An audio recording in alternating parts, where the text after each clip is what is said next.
വോട്ടെടുപ്പ് നടന്ന ദിവസം നിർണായക സ്വാധീനമുള്ള മതസമുദായ നേതാക്കൾ നടത്തിയ പ്രസ്താവന ശ്രദ്ധേയമായി.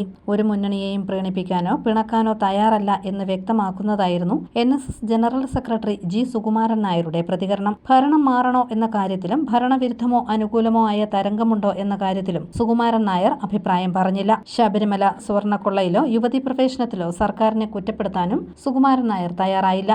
ജനാധിപത്യം വിജയിക്കണം. അതിന് നിലവിലുള്ള സാഹചര്യങ്ങൾ പഠിച്ച് ഓരോ വോട്ടറും വോട്ട് ചെയ്യണം. ഇതാ എൻ്റെ നിലപാട്.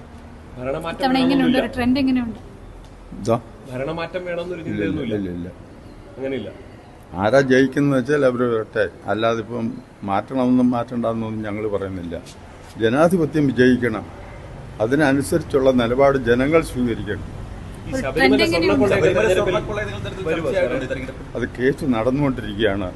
ഞാനതിൽ കക്ഷിയാണ്. എനിക്കതിനെപ്പറ്റി ഇപ്പോൾ മറുപടി പറയാം. സ്വർണ്ണക്കൊള്ളയുടെ കാര്യത്തിൽ കുറ്റക്കാരെ ശിക്ഷിക്കണം. അതിന് യാതൊരു സംശയവുമില്ല. അത് കോടതിയും ഗവൺമെൻറ്റും അത് വേണ്ടവണ്ണം അതിനെപ്പറ്റി അന്വേഷിക്കുന്നുണ്ടെന്നാണ് ഞാൻ വിശ്വസിക്കുന്നത്. അത് നടക്കട്ടെ. FCRA ഭേദഗതിയിൽ ക്രൈസ്തവർക്ക് കേന്ദ്ര ഗവൺമെന്റിന്റെയോ BJPയുടെ നേരെയുണ്ടായ പ്രതിഷേധത്തെ തണുപ്പിക്കുന്ന മട്ടിലുള്ളതായിരുന്നു റോമൻ കത്തോലിക്ക സഭയിലെ പ്രമുഖ മേലധ്യക്ഷനായ മാർ തോമസ് തറയിലിന്റെ പ്രതികരണം. അതിനെക്കുറിച്ച് ചർച്ച നടക്കുന്നുണ്ട്. അപ്പം ചർച്ചയിൽ നമുക്ക് പ്രതീക്ഷകളുണ്ട്.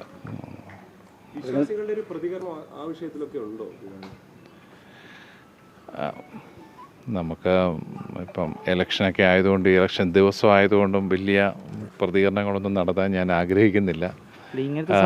എന്നാലും നമുക്ക് എപ്പോഴും ഓരോ ഇലക്ഷനും നല്ല പുതിയ പ്രതീക്ഷകളാണല്ലോ തരുന്നത്. നമുക്ക് മെച്ചപ്പെട്ട ഭരണം ലഭിക്കുന്നു, മെച്ചപ്പെട്ട ആൾക്കാർ ഭരണത്തിലേക്ക് വരുന്നു. അപ്പോൾ ആ ഒരു വലിയ പ്രതീക്ഷയിലാണ് നമ്മളെല്ലാവരും. അതുകൊണ്ടാണല്ലോ ഇത്രയും ജനങ്ങൾ ഈ ഒരു ഇലക്ഷൻ പ്രോസസ്സിൽ പങ്കെടുക്കുന്നത് തന്നെ. സംസ്ഥാനത്ത് ഭരണവിരുദ്ധ വികാരം ഉണ്ടെന്ന തരത്തിൽ പലതരത്തിൽ സർവകളൊക്കെ അത് ഈ മെത്രാന്മാരെല്ലാം രാഷ്ട്രീയ കാര്യത്തിൽ അഭിപ്രായം പറഞ്ഞാൽ ഇനിയിപ്പോൾ അത് മതി വലിയ പ്രശ്നമാകാനായിട്ട്. അതുകൊണ്ട് ഞാൻ ഇലക്ഷൻ കഴിഞ്ഞിട്ട് വല്ലതൊക്കെ പറയാം. News bureau, Kottayam.